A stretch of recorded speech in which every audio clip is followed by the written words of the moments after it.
Welcome back to Coffee and Conversation. So, we do not have Audie with us at the moment. We had another really nice sunny day, and if you saw yesterday's video, you'll know that yesterday was damp, wet, rainy, overcast, just Audie's idea of weather hell. Whereas the day before was bright and sunny and he got his hopes up. So yesterday he was very needy because he felt he had gotten a good day, and then suddenly the weather gods pulled the rug out from under him and gave him rain. So now he's getting sunshine and he's going to enjoy it. He may turn up before I'm through filming this, and if he does, of course, we'll invite him in to have fun with us. Yellow for Catherine, for Lex's mom, for everybody facing cancer. We are sending out our very best wishes. And as just sort of a little personal note, many of you may remember this. This was a birthday present from Steph, one of our angels. And it's a bottle of Coke in this beautiful little bead. It's mostly black, but there are colors in it. I don't know if you can see it, but it's lovely. And yes, I'm not sure if Steph was actually chastising me for my unfortunate fondness for Coke, but regardless, I'm keeping it around my neck anyway. And that is just a little wish for Steph. We hope she gets well soon.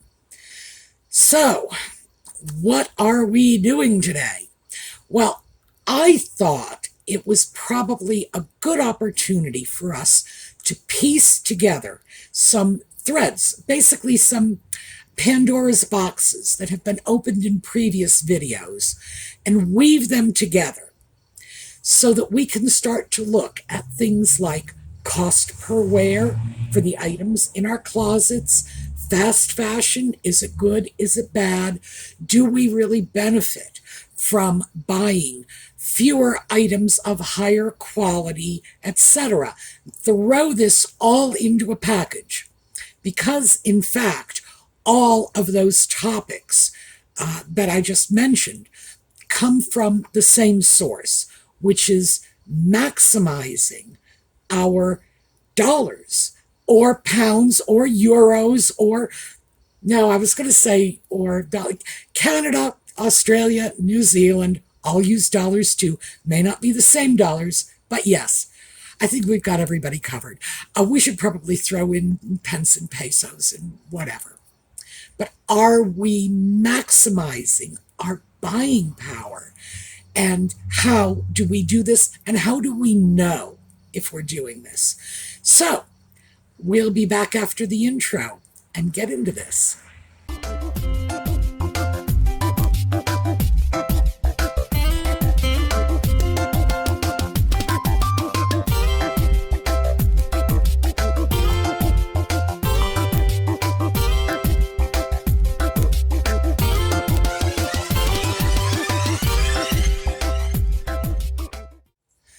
So as I said, all of these various topics that we've hit on recently, by recently, I'm like past 6 months. At my age, I mean, like 1980 is yesterday, so what can I tell you?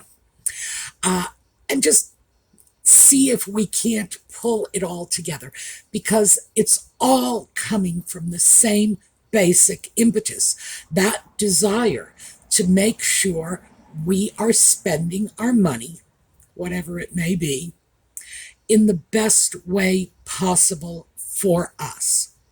So, for me, and just to make sure that we've covered this base, for me, at my age, spending my money in the best possible way for me is not going to be the same as it is for our little friend Lex. Oh, and when I say little, I'm not trying to diminish her. It's just that she's so very, very young.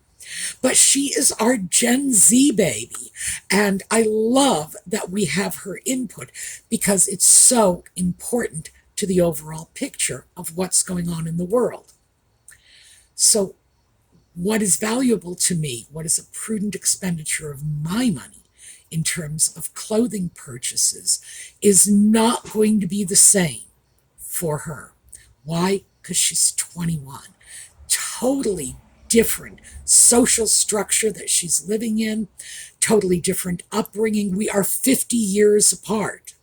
So we're going to look at these things differently, and our needs are going to be different. Also, our priorities are going to be different. I know what my priorities were when I was 21, so I can say that with great certainty. But even within that realm of the differences, the various ways in which we each self-define and we each evaluate our needs, there are some common threads we can pull through, things that are going to work for me, that are going to work just as well for Lex. Why? Because it's sound in principle. And that does not mean I'm going to go out and buy pre-ripped jeans. I don't know if Lex is either. I hope she isn't. But people her age certainly do that. I'm not going to do that. And they are not going to go out and wander through the support hose aisles of the department stores. So we can still find formula that will work for all of us, that we can customize to our own needs. So let's start with cost per wear. Ultimately, that is the financial metric by which we must judge the utility of our purchase. Are we getting our money's worth? And cost per wear is, I'm not going to say it's the only way, but it is the primary way to determine this. And the reason it's not the only way is because anyone who has ever had, one of those big fancy weddings will tell you that that massively expensive wedding dress they only wore once was worth it to them. We can't throw sentiment out of the equation. Other people are going to say, most of my spending in terms of dollars, if I go into my closet and say, where are my most expensive items? They're going to be in the back corner because they are going to be party dresses. They are going to be dresses they would wear to other people's weddings, etc. And these dresses may not see the light of day more than 2 or 3 times a year. So the cost per wear is going to be high because remember, these fancy dresses cost a lot more going in to begin with. But still, is it worth it to them? And I would say, yeah, the answer is probably going to be yes. And I'm not trying to diminish that. The fact is that we all have considerations. And some of those considerations are going to be perfectly logical and rational. But other considerations are going to be emotional. You may have the dress you wore to your son's wedding packed away in a box, wore it once, same thing as the dress for your own wedding. You may have the suit you wore to your grandmother's funeral. Whatever it is for you that makes an item special or sentimental, that's fine. That's fine. And I am not about to tell you that, oh no, you have to get rid of that because the cost per wear is not there. No, nothing like that. So when I talk about this, I'm talking about the everyday items in our wardrobe. Our jeans, our trousers, our skirts, our sweaters, whatever it is we put on our bodies when we get out of bed in the morning, pretty much regardless of what we're going to do in our day, obviously exclusive of getting married, but those are the things that we can evaluate in the cost per wear method. So I also know that most of you just start glazing over when I start talking math, so we're not going to do it that way.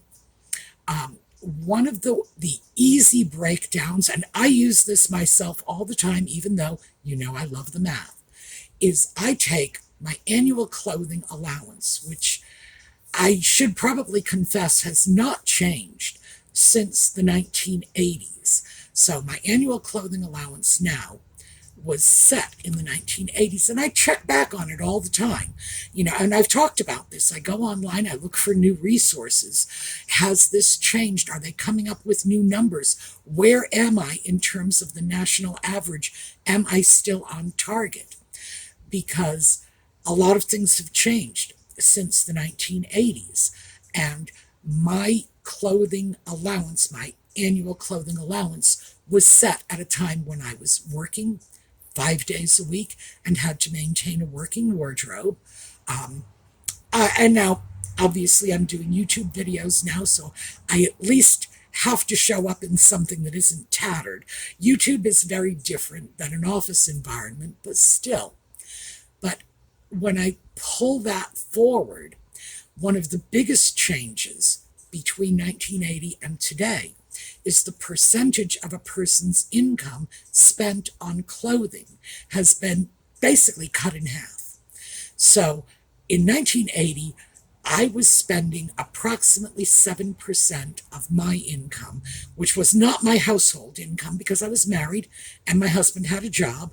And trust me, he was not a social worker, so he was making a whole lot more money than I was.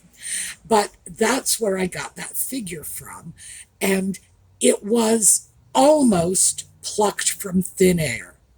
I just chose it based on what the research was in the 1980s about average spending on clothing. Because frankly, I didn't know what was appropriate or inappropriate, so I did a little research and that's what I came up with. Today, it's half that because clothing is less expensive. Now, keep in mind, in my parents' generation, it was probably twice that. I would not be at all surprised if they were spending 15% of their income on clothing because it was more expensive. Things like my father's suits were not items you could buy off the rack in the 30s, the 40s, the 50s. They were largely custom made. Same thing with his shoes, which although they were not necessarily custom made, they were only available in better shoe stores and they were a lot pricier. Same thing with my mother's stuff. She did not sew, by the way. She has sisters who sew. They got away with a lot less. So her clothing was also more expensive. Still, I'm still working with that figure that I set in the 1980s. I still feel it is reasonable as a percentage of income, and I'm okay with it. And I think the biggest thing is it's not a financial hardship for me. If it were, I would definitely start to revise it. But at my age, having nothing but, a little cat to worry about, I can afford to spend my money on what I please, so I haven't had a need to revise this. So there you go. There's all the background on this. I took my annual clothing budget, divided it by 365, and came up with a figure. In my case, it is $6.80 some cents. See, I bet you knew I was going to get the math in there somewhere. So that is about what I should be expecting from my clothing. Every day, the clothing that I put on should probably total, when we calculate cost per wear, to under $7. So I need to keep my expectation at the items I am wearing. And remember, I'm just estimating. I'm taking averages here.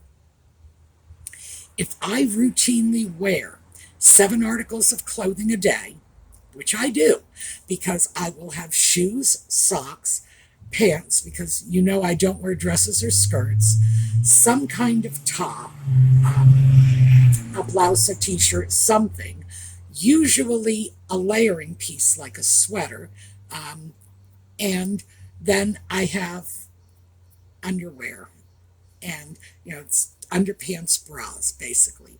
So I'm usually wearing 7 pieces of clothing every day. Now, that means that my target point in terms of cost per wear per item is $1 or less. Just that simple. And that's how I eliminated all of the meticulous math, which I love, but I did it for you, and was able to come up with sort of a quick and easy formula for how to figure out whether or not I am on target. And some things are going to be much better than others. So if I go out and get a new sweater, for example, it could take many months for that sweater to get down below that $1 threshold. But it will get there eventually. But in the meantime, those averages are working for me. So when I take that and I start to look at life expectancy of the clothing, will I be able to get that item down to $1 per wear? And this is where fast fashion comes in, because the quick and easy answer is absolutely. Absolutely. Fast fashion is cheap. That's one of the things that everybody loves about it. And even though it's not built to last, there are many circumstances in which it will serve your needs just as well, if not better, than a more expensive and more durable item. And we talked about this in our discussion of fast fashion when I said my opinions have been completely revised. If you, for whatever reason, are not expecting to wear an item of clothing more than, say, 20 times, is it really necessary or even prudent for you to spend a great deal of money for it? Well, that cost per wear formula tells you that in my case, and you will be able to work this out for yourself, creating your own formulas for this, but in my case, if the item cost more than $20 and I'm not expecting to wear it more than 20 times, it's not a good bargain. No matter how expensively made or durable, or how much lovely wool or linen or whatever has gone into it, it is no more valuable to me than a $10 t-shirt I picked up at Target. In fact, it's less valuable, because that $10 t-shirt, if I get 20 wears out of it, is going to be 50 cents a wear.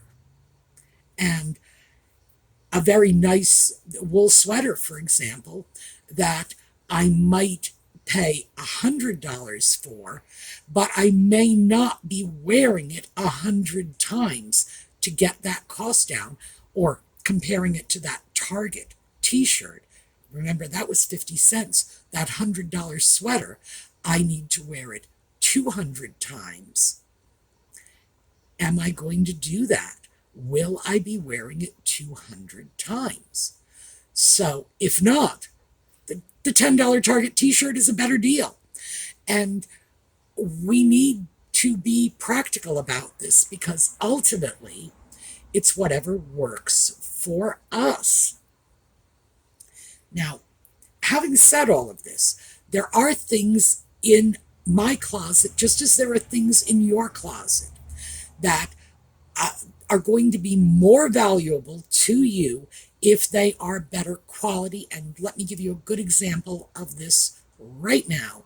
If you have foot problems, if you have fallen arches, if you are diabetic and dealing with the possibilities of peripheral neuropathy, for example, Lord, I wouldn't wish that on anyone, but if that's what's going on for you, good quality shoes are going to be much smarter of an investment than poor quality shoes, even if it costs you more in the end, because we're dealing with your comfort, your health, your safety. Because remember, if your feet go, the rest of your body follows, and you do not want to be picking yourself up off the pavement. So you may have particular needs in your wardrobe, in your cost per wear analysis that are not necessarily unique to you, because I would say a great many people have to have good shoes. A great many people, motorcycle, will be getting their shoes and going off to their podiatrist or their physical therapist or whatever and getting special orthopedic inserts for those shoes, etc., etc. I get this 100%.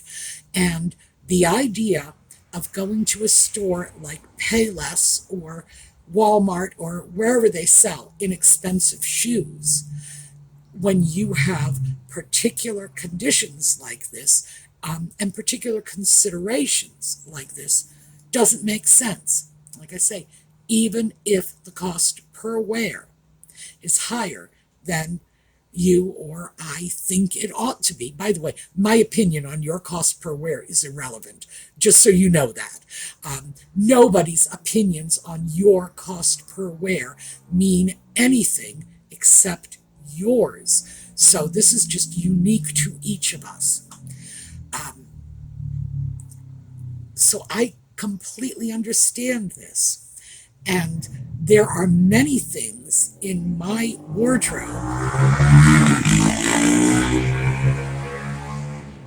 that looked very much like a little dirt bike that I didn't think were street legal. Okay, what fun this afternoon. When you start to factor this out, I guess my point is that fast fashion no longer looks like such a bad idea. And one of the things that brought me around to this particular conclusion, now, as I mentioned how I turned around my opinion on fast fashion in general a couple of weeks ago, and I think the biggest benefit of it is making more options available to more people, period. And it's very hard to find any consideration that would outweigh that. The idea that our friends and neighbors who may not have the same income we have, being forced to sacrifice in order just to remain clothed is an outrage in my mind. And there is, well, like I said, there's not very much that could outweigh that consideration to me. So that is my primary argument in favor of fast fashion, one that I simply had not seen before. But boy, once your eyes get opened up to that one, you start to feel like a less decent human being when you complain about fast fashion, which is enabling a single mom to put clothes on her kid's back. Yeah, you can't feel good about yourself when you're doing that. So that was the big turnaround for me. But once I started to consider it more, there were smaller benefits that I saw. So, as you know, because I've been talking about this on the videos, I've been packing up clothing because I am sizing down out of my supersized clothing, which that's not a bad thing. I'm not complaining about this, mind you, but it did mean that a lot of items in my closet were being donated long before I had grown tired of them, or they had passed out of style, or they had become worn and shabby. It's just a question of a change in my life that has made them no longer suitable for me. So they're going.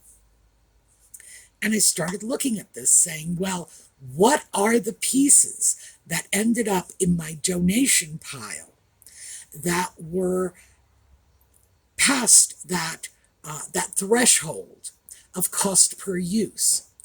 And I realized that most of them were the fast fashion pieces I had gotten, the t-shirts and tops that I had gotten from places like H&M or mostly H&M. And I don't want to just single them out and blame them, but they were in fact mostly H&M, and there were a lot of nice cotton t-shirts from Target too. So, oh good, I don't have to just blame H&M. And I don't like doing that because I don't like just pointing to one retail outlet and saying, you are the parent of fast fashion.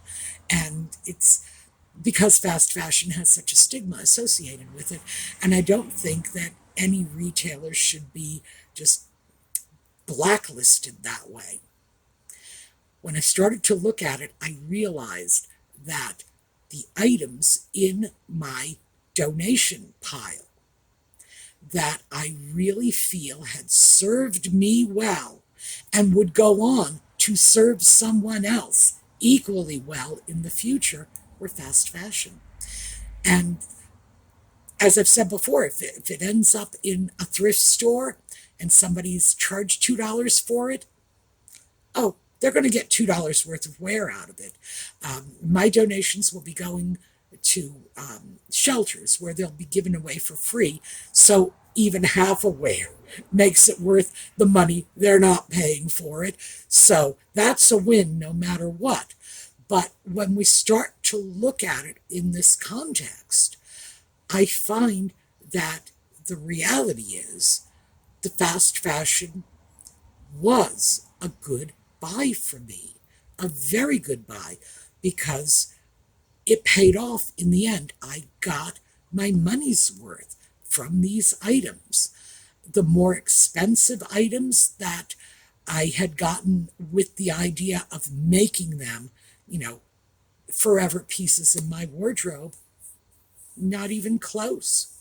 So, and mind you, they may end up going somewhere where they will become forever items in someone else's wardrobe, in which case, fantastic. That's good karma coming onto that piece of whatever it was that didn't work out for me.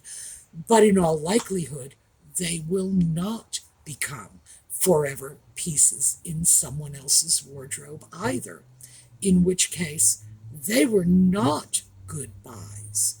So when I look at this, I'm really starting to think that, well, first of all, fast fashion is getting a bad rap, and that we need to sort of broaden our scope when we start to evaluate our clothing based on its utility to us. And I'm starting to think that the cost per wear, which again, as I say, is only part of the equation. We can't rule out sentiment, and we can't rule out that emotional factor of, I just love this piece of clothing, and even if I only get to wear it 3 times, I'm just going to be on the mountaintops for those 3 wearings. Yeah.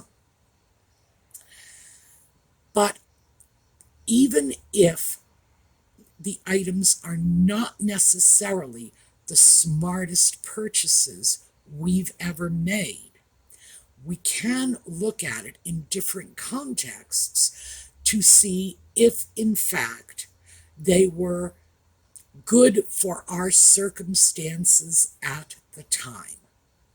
So that was what I wanted to throw out. That all of this is coming together in a large package of how do we assess our purchasing decisions, and can we do it based on cost alone?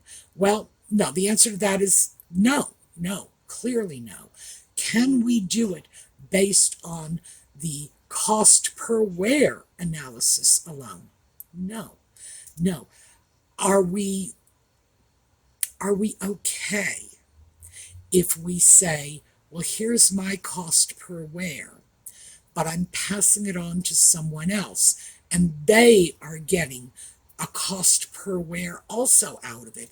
It may be my money that paid for it, but it may be somebody else who's deriving the benefit of it.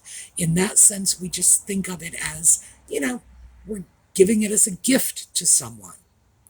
Does that count? And I would say yes, it does. So I think we need to broaden our scope a little when we start to look at the utility of the items in our closets and how we are evaluating that. And it's not always dollars and cents. The wedding dress is a good example. Sometimes sentiment is a huge factor. But when we look at this, are we okay with that analysis, be it cost per wear or whatever else you want to do? And for my part, I am okay with my $6.80 a day clothing allowance. I know for some people that is not going to work. For some people, they are going to look at this and say, that's a lot more than I would like to spend. Well, that's a lot more than I would like to spend too, as you well know. But other people are going to look at this and say, how can you possibly live on $6.80 worth of clothing a day? It's ridiculously low. Again, we are each bringing our own values and priorities to the table when we do something like this.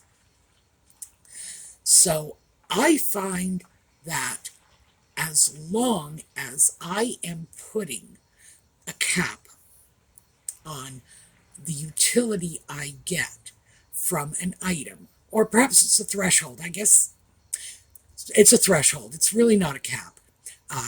Because if I can get more, I will. So yeah, it's a threshold. I'm setting the limit on the bottom. If I can get any item in my wardrobe down to $1 per wear, either because of the cost going in or because of the amount of wear I'm getting out of it. Because remember, it's a two-part system, cost per wear.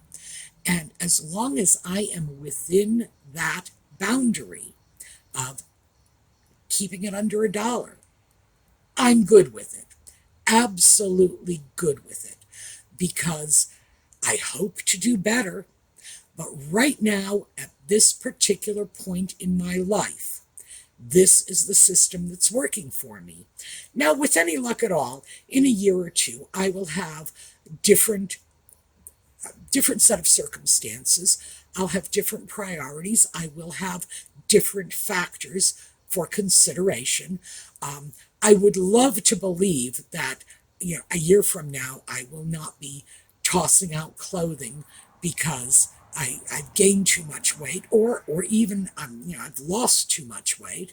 I would hope that my weight would have stabilized by then, but if it does, this may still work for me. However, if I have that nice, solid set of circumstances I am hoping for, maybe I'll revise it. Maybe I'll take that cost per wear down to 50 cents. And as I've mentioned before, so many of you know this, I have items in my wardrobe that the cost per wear is so low, the manufacturers are practically paying me to wear it. It has gone below a penny like 3 years ago. So those are like freebies in my wardrobe.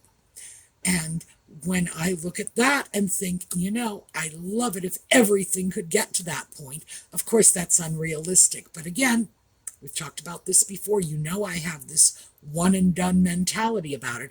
I want to fix the problem, solve it, and never have to deal with it again. But that's not going to happen because clothing wears out. Styles change, sometimes dramatically. And sometimes, there are just so many considerations that are not within our control. So yeah, my one and done is not going to work. But I would like everything to be down to under a penny a wear. Am I betting on that? No, not even close. So currently I'm using a different strategy.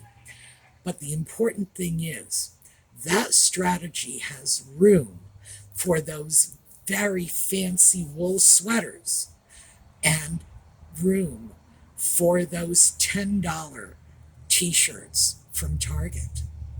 So, yeah, they're all welcome. All right, we are going to take a look at a slideshow on the way out. This evening we are doing Just Chatting, 8 o'clock New York City time for those of us who join us for that. And for the rest of you, I hope to see you again next weekend. And in the meantime, have a terrific day.